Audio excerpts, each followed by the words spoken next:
Buenas noches, muchas gracias. Como bien manifestó Lara, escasos días anteriores, estuvimos en el Parlamento Europeo, donde tuvimos la oportunidad de exponer en relación a estos juicios tan particulares que hoy nos convocan, ¿verdad?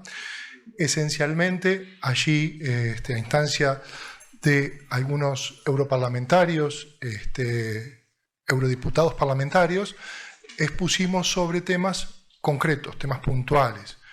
Por un lado, la interrogante que tenían y la duda que se presenta en todos lados, no solo acá, sino también a nivel internacional, es cómo estos casos se siguen juzgando pese a existir una ley de caducidad que teóricamente los habría extinguido. Y también cómo a 50 años no operó la prescripción. Y en definitiva, en última instancia, cómo se valora en estos casos la prueba, cómo se maneja el principio o estado de inocencia. Y bueno, eso es lo que tratamos de explicar, que la caducidad no fue respetada, que la prescripción, si bien operó, se utiliza para juzgar estos casos un híbrido entre el derecho interno, donde se utilizan los tipos penales en forma conjunta con la prescripción internacional, que no corresponde y es algo único, porque vulnera hasta la propia coherencia del sistema, y en definitiva también se expuso en relación a la vulneración del Estado o presunción de inocencia, con que son juzgados cada uno de nuestros defendidos, y una valoración totalmente sesgada de los elementos probatorios que se manejan en cada uno de los expedientes, donde muchos de ellos, si no todos, no comprenden muchas veces por qué tienen que cumplir una pena, o no comprenden por qué razón y qué entendió un juez, un tribunal de apelaciones o la Suprema Corte de Justicia. Repito, no entienden qué conducta desplegaron u omitieron para estar cumpliendo una privación de libertad tan cruel como la que cumplen.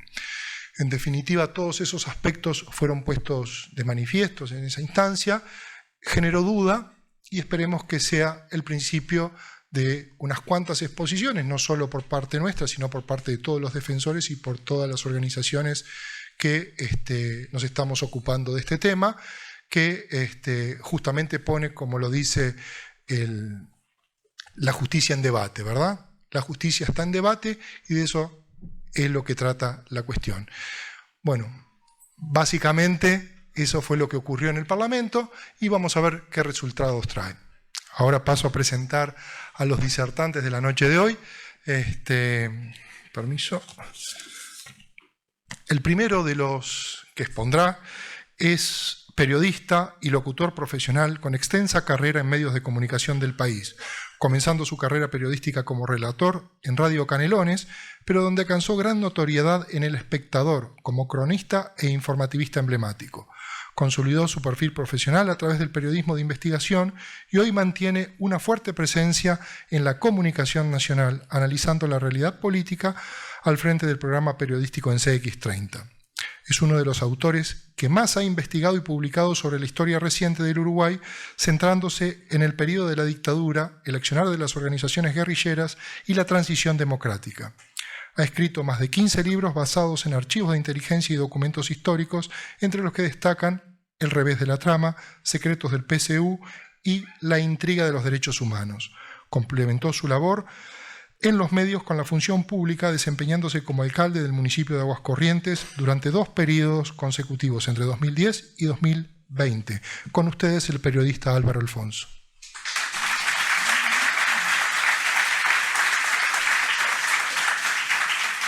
Muchas gracias, señoras y señores, señora Ripoll, presidente Sanguinetti, senadora Graciela. Y le quiero agradecer al senador Subía la invitación y voy a compartir con todos por qué.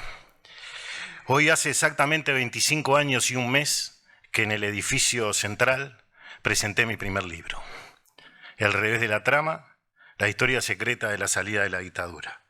Y hoy precisamente también hace 15 años que apareció el libro Jugando a las escondidas, conversaciones secretas entre tupamaros y militares. Y hoy estoy acá, ¿no?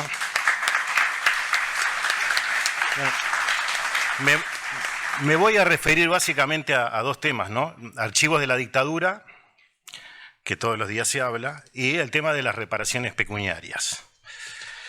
Pero antes quiero hacer un comentario que va a terminar con una pregunta a los tres poderes del Estado. Porque es lo que la gente me pregunta en la calle, y entonces ahora se lo quiero trasladar a los tres poderes del Estado.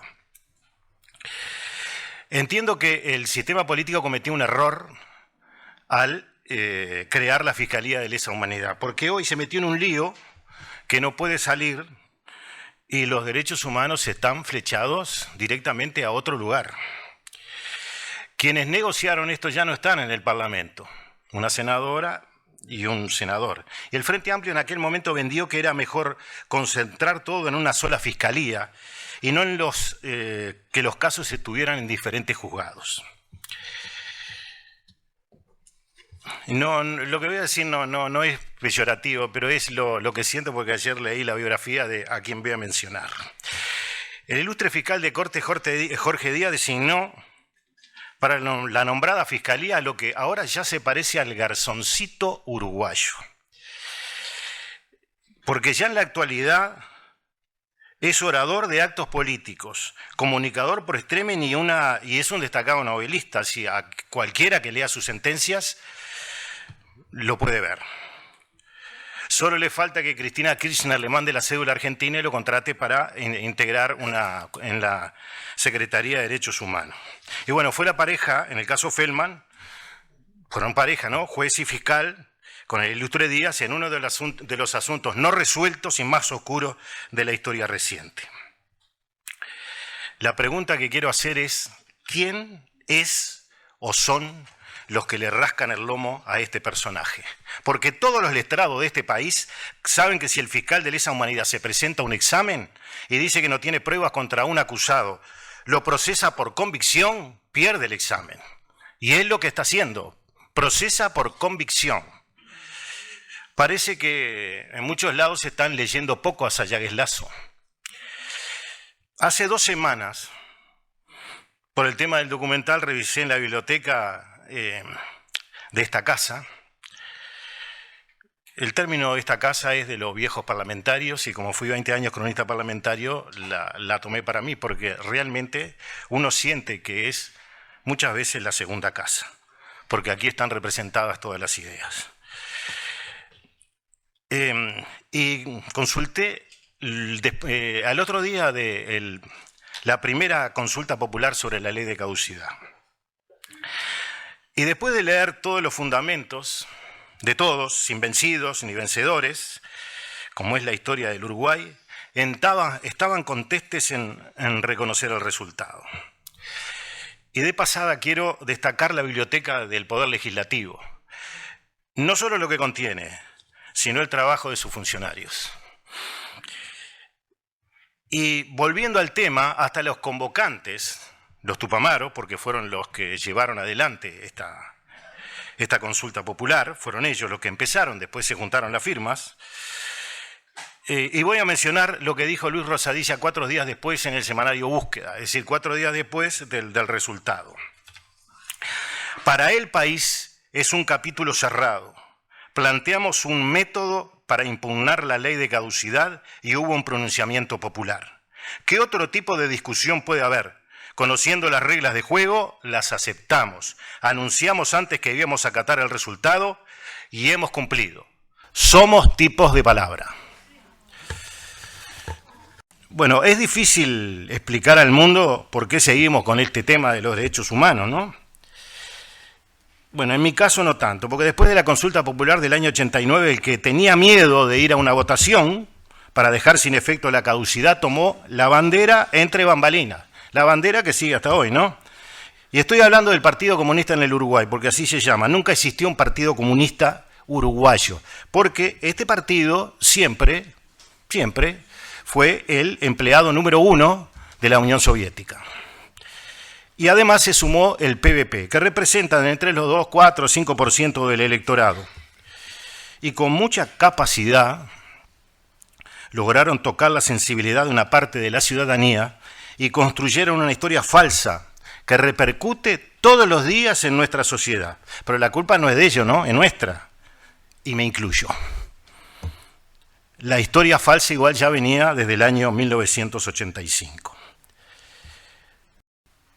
Y ahora voy a hablar de lo que considero que son los archivos tomados.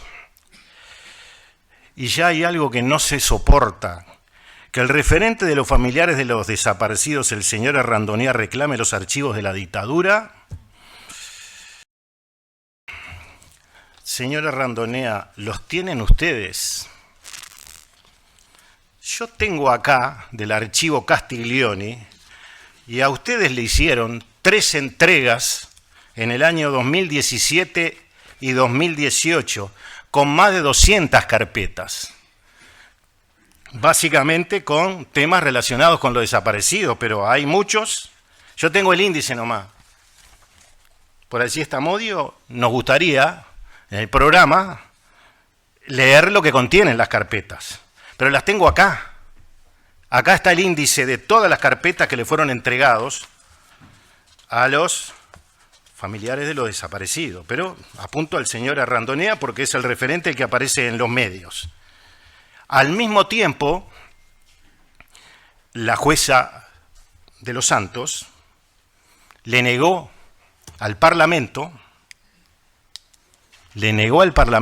entregar la documentación del archivo Castiglioni, mientras estaba transmitiendo a través de Asprojumi toda la información para los familiares de los desaparecidos, no sin antes consultar, no sé por qué, al fiscal Ricardo Percivale.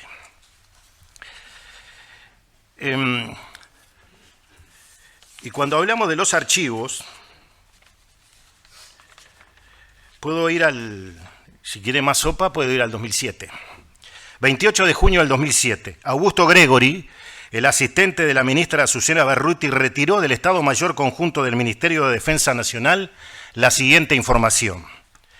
1. Actas de la Junta de Comandantes en Jefe, 12 carpetas con asuntos varios de la Junta de Comandantes en Jefe, 2 ficheros de la Comaspo, un sobre con cassette de grabaciones, 5 bolsas negras con antecedentes de la Junta de Comandantes en Jefe, 24 carpetas con antecedentes de la Cruz Roja Internacional, 12 libretones de los archivos del Partido Comunista, archivo dado, dice, esto dice en el expediente, ¿no? Archivo dado por el secretario del presidente, señor Rodney Arismendi. Este hecho está en conocimiento del fiscal de lesa humanidad, Ricardo Percivale, pero nunca dijo absolutamente nada. Pero puedo hablar de ahora. Hicimos un pedido de información pública con Amodio Pérez y Horacio Lampariello al Ministerio de Educación y Cultura, porque la ley 20.280 el pasado 25 cumplió 2 años de edad, pero lamentablemente no funciona, porque el partido que lo votó, o la fuerza política que lo votó en contra, no quiere que funcione. Y ahora viene esta respuesta del Ministerio de Educación y Cultura. En el mes de enero del 2025, la entonces dirección del Grupo del Archivo General de la Nación solicitó la designación de referentes a los 3 organismos mencionados anteriormente. Tanto AGESIC como el MEC designaron sus representantes en el grupo de trabajo entre los meses de enero y febrero del corriente año. Y el señor ministro de Educación y Cultura, José Carlos Maía, profesor, reiteró en marzo del 2025. La solicitud de designación a la señora ministra de Defensa Nacional, trámite que a la fecha del presente informe aún no ha culminado. Es decir, que la ministra no, por lo menos a través de este documento, vemos que no respondió. Pero no me llama la atención, porque nosotros hicimos un pedido de información pública en el mes de agosto, pidiendo un documento del año 1974 para el documental, y me hicieron un montón de preguntas del ministerio, no los funcionarios, porque los funcionarios son excelentes para hacer el trabajo, para poder entregar la información. Pero nos hicieron preguntas, a ver por qué, no sé si porque le dijimos lo que contenía, y le dijimos también que teníamos el contenido, que sabíamos, pero necesitamos la imagen del documento. Solo que quieran que alguien que no quiere que se sepa lo lea, porque hay alguien que lo lee y le va a llamar la atención quien lee ese documento y en qué circunstancia, ¿no? La verdad que el tema de los archivos, también el señor Sánchez dijo que le había gustado el proyecto de la calle Pou y que el Frente Amplio no había manejado bien los archivos. Eso lo dijo en el año 2023 en una noticia, en una entrevista con Canal 2. Bueno, señor Sánchez, estamos a tiempo, ¿no? Creo que usted manda más que yo y más que todos los que estamos acá. Sería bueno que, en este caso, pudiéramos acceder a todos los archivos, porque parece que algunos es como patear contra el clavo. Pedimos la información pública y siempre aparece el no. Yo quiero pasar a lo que dice el artículo 2 de esta ley. Y le voy a decir por qué lo quiero leer. La razón es que ya pusieron la palabra mágica para poder eludir, cuando uno pide la información, poder eludir para no darla. Dice, el artículo 2 de la ley se reconoce la responsabilidad del Estado uruguayo en la realización prácticas sistemáticas de tortura, desaparición forzada y prisión sin intervención del Poder Judicial, homicidios.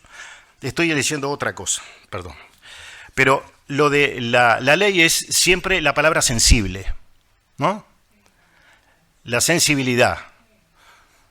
Y bueno, a nosotros nos han rechazado varios pedidos de información pública por esa palabra mágica. A lo que quería ir y que estaba leyendo ahora, era que hasta pusieron por ley cuando empezó la dictadura. La ley 18.596 en su artículo 2 infiere directamente que empezó la dictadura. ¿Pero por qué? Porque así todos los que no cobraron por la ley 18.033 pueden cobrar por la ley 18.596. Es decir, si atrasamos el comienzo de la dictadura, viene así. Y el artículo dice, se reconoce la responsabilidad del Estado uruguayo en la realización de prácticas sistemáticas de tortura, desaparición forzada y prisión sin intervención del Poder Judicial, homicidios, aniquilación de personas, en su integridad psicofísica, exilio político, destierro de la vida social en el periodo comprendido desde el 13 de junio del 68 hasta el 26 de junio del 73, marcado por la aplicación sistemática de medidas prontas de seguridad e inspirado por el marco ideológico de la doctrina de seguridad nacional. Y yo pregunto, ¿qué hace un Estado cuando es agredido? Se defiende. ¿Y qué utiliza? Lo que tiene en la Constitución de la República, y las medidas prontas de seguridad están en la Constitución de la República y fueron aplicadas por un presidente constitucional. ¿O acaso me van a decir que el Frente Amplio se fundó en la dictadura? Porque si aplicamos que en el 68 empezó la dictadura, el Frente Amplio se fundó en la dictadura, en el año 1971. Acá claramente se produjo una distorsión histórica, forzando la fecha, con un fin estrictamente político, pero previsional. Se definió el periodo como terrorismo de Estado y se habilitó ahí legalmente el pago de las indemnizaciones económicas a un universo de beneficiarios que la legislación antes excluía. Esto lo maneja el Ministerio de Educación y Cultura. Son 4 ítems para poder cobrar.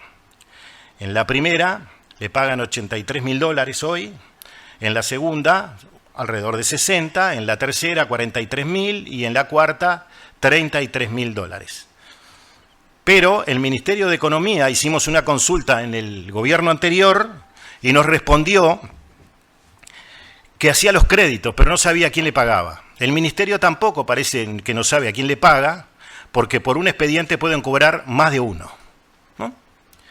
y no sabemos. La única información que tenemos es hace 4 años que iban 14 millones de dólares ya pagos por la ley 18.596. Por supuesto que ahora son mucho más. Y voy a pasar a las otras leyes. Todo esto es por pedido de información pública al Ministerio de Trabajo y al Banco de Previsión Social. El Banco de Previsión Social, debo destacar, que siempre hace los estudios que nosotros casi que le pedimos y que otros organismos no harían, pero lo hacen. Y vamos a empezar por el Ministerio de Trabajo, porque la 18.033 se presentaron desde hace 20 años 11.169 personas. La Comisión Especial dictó 7.111 resoluciones al amparo de la norma, denegando 3.236. Se archivaron 788 expedientes. Hasta hoy, por la ley 18.033, porque se cobran por el artículo 8, el artículo 11 y el artículo 11. ¿No? Jubilación especial reparatoria, pensión especial reparatoria, pensión de pensión especial reparatoria. Cobran hoy 2.906 personas. Hasta hoy el Estado uruguayo ha pagado 945.847.805 dólares.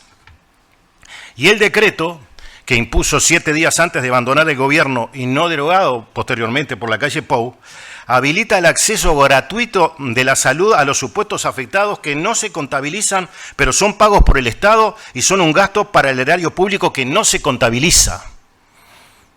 Habrá que hacer un pedido de información pública. Y tenemos la ley 18.310, que son beneficiarios privados, frigoríficos, que no vamos a chupar el dedo, eran la mayoría militantes en aquella época del Partido Comunista. Y hasta hoy, ahora están cobrando 698, empezaron 13, 828 fueron cuanto más cobraron en el 2018, pero no tiene el decreto de Vázquez. Entonces la ley de la vida va marcando. Y hoy hay 698 beneficiarios y el costo de esta ley ha sido de 167 millones de dólares. Si a eso agregamos la ley de funcionarios públicos, en el primer gobierno del doctor Sanguinetti, a la salida de la dictadura, se presentaron 30.000 personas, fueron atendidas 18.000, se pagó 120 millones de dólares, que al precio de hoy sería 371 millones de dólares. A este ritmo, cuando termine esta administración, estaremos pagando 2.000 millones de dólares por hechos ocurridos durante la dictadura. Pero ¿quién decide cómo se paga esto? Y le voy a pedir al Parlamento si puede intervenir. La comisión especial está integrada por 5 miembros. Un representante del Ministerio de Economía, otro del Ministerio de Trabajo, otro del Banco de Previsión Social y 2 que no sé qué hacen, pero hacen hace casi 2 décadas. El PIT-CNT y Crisol.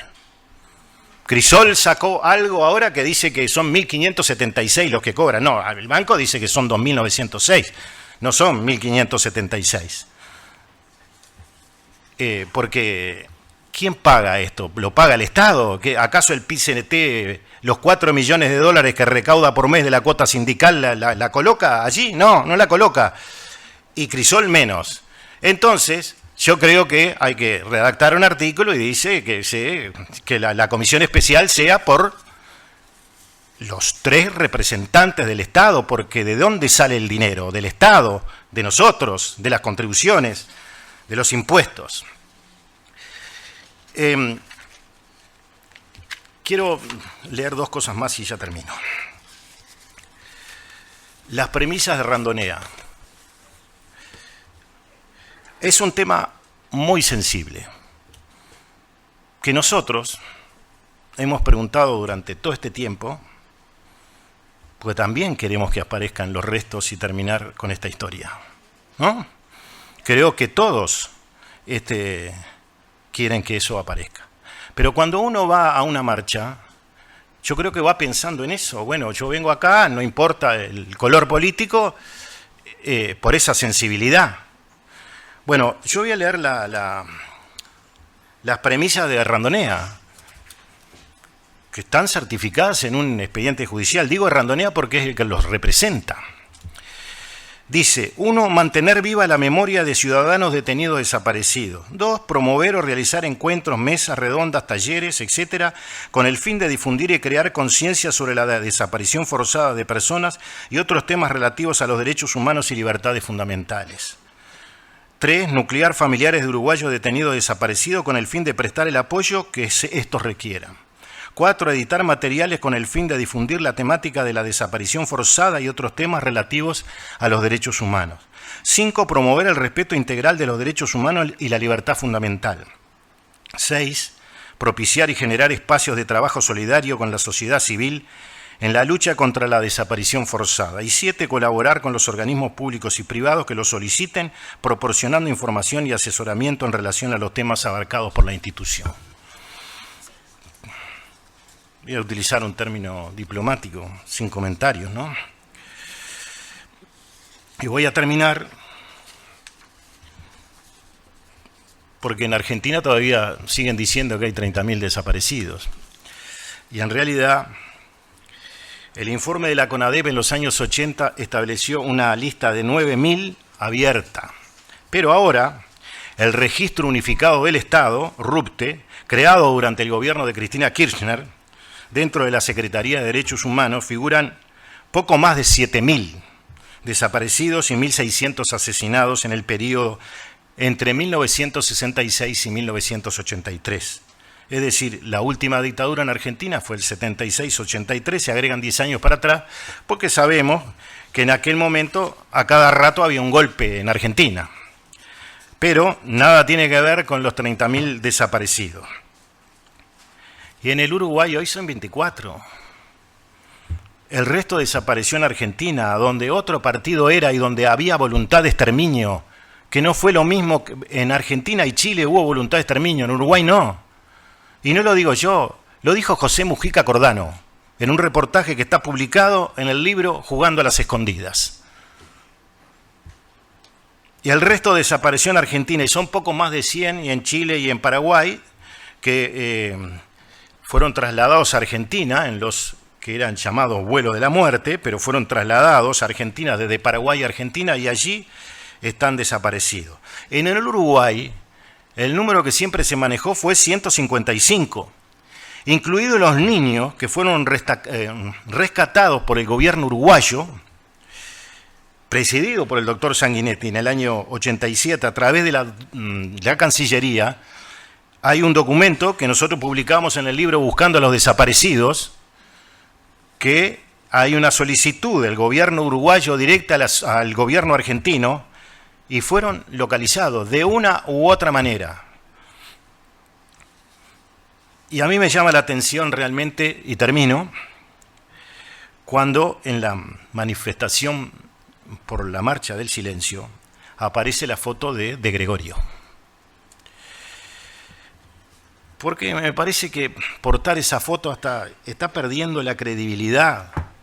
De Gregorio era integrante de la dirección de los Montoneros. Los Montoneros, la premisa era, habían tomado una decisión en Argentina de matar a 1 millón de argentinos, 1 millón, en honor a la revolución.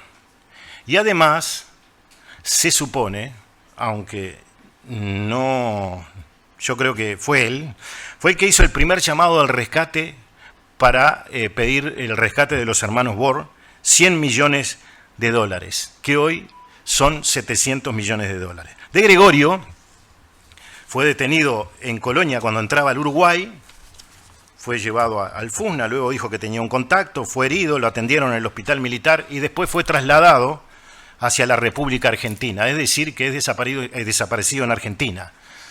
Y en el retrato dice que desapareció en Colonia. Como decía querido Traverso, así está el mundo, amigos.